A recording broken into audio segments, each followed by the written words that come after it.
పార్టీని వీడుతున్న నేతలకు ఘాటు వార్నింగ్ ఇచ్చింది బీఆర్ఎస్ పార్టీ. ఇప్పుడు పార్టీ మారితే భవిష్యత్తులో కాళ్ళు పట్టుకున్నా సరే మళ్ళీ పార్టీలోకి రానివ్వబోమని స్పష్టం చేసింది. నమ్మిన వాళ్లే మోసం చేయడం బాధనిపిస్తోందన్నారు కేటీఆర్. ఇక పార్టీలో నుంచి పోయిన వాళ్ళంతా పవర్ బ్రోకర్లే అని, కార్యకర్తలు కాదని అన్నారు హరీష్ రావు. బాధ ఎక్కడ అనిపిస్తుందంటే, ఎవడో బయటవాడు మోసం చేస్తే బాధ అనిపించదు. నీతోనే నీడలాగా తిరిగి, నీతోనే 24 గంటలు ఉండి, నీ పక్కనే కూర్చొని, నీతోనే అన్ని మాటలు చెప్పి, అన్ని మంచి మాటలు చెప్పి, కష్టకాలంలో ఉంటామని చెప్పి మాటిచ్చి అక్కడ కేసీఆర్ గారి కూతురు అరెస్ట్ అవుతుంటే ఇక్కడ నవ్వుకుంటూ తుమ్ముకుంటూ ఇద్దరు పోయి కండువా కప్పుకునే దృశ్యం ఏదైతే ఉన్నదో తప్పకుండా దానికి బదిలా తీసుకోవాల్సిన బాధ్యత మన మీద ఉన్నది అనే మాట నేను మీకు విజ్ఞప్తి చేస్తా ఉన్నా. ఇదే పట్నం మహేందర్ రెడ్డి, ఇదే రంజిత్ రెడ్డి వచ్చి కేసీఆర్ గారి కాళ్ళు పట్టుకున్న మళ్ళా పార్టీలోకి రానియము అనే మాట కూడా నేను ఈ సందర్భంగా మీకు విజ్ఞప్తి చేస్తా ఉన్నా. వాళ్ళకు తప్పకుండా బుద్ధి చెప్పవలసిన బాధ్యత మన మీద ఉన్నది.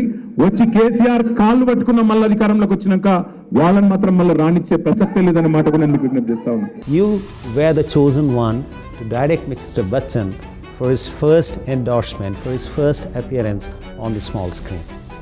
It was a life-changing moment. Have you been a rebel with a cause?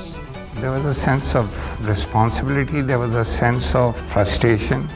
Are you worried about cancel culture? You tell a story with a fierce psychosis, you're gonna spoil it anyway.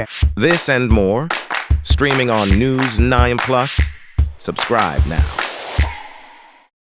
కార్యకర్తలు ఎవరు పోతలేరు, గ్రామ స్థాయి మండల స్థాయి వాళ్ళు ఎవరు పోతలేరు.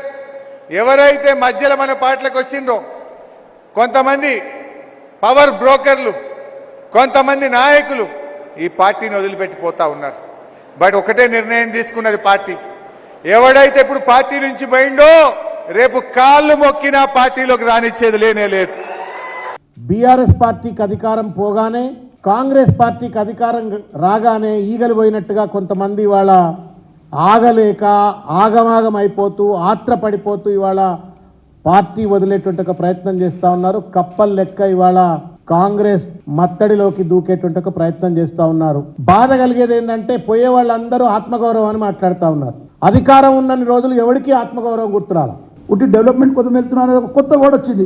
Development కోసం వెళ్తున్నా అంటే ఎమ్మెల్యే వెళ్ళిపోతాడు, అరే నాకు డెవలప్మెంట్ కోసం వెళ్తున్నా అంటే వేరే 39 మన దగ్గర ఉన్న 30+ ఎమ్మెల్యే ప్లేసెస్ డెవలప్ చేయడా సీఎం? ఆయన వాళ్ళకి చీఫ్ మినిస్టర్ కాదా? ఆ కాన్స్టిట్యున్సీకి చీఫ్ మినిస్టర్ కాదా? ఆయన అందరికి చీఫ్ మినిస్టర్. అంటే ఆయన పార్టీ వాళ్ళు ఉంటేనే డెవలప్మెంట్ అవుతుంది, పార్టీలో డెవలప్మెంట్ అనేది కాదు. It's state.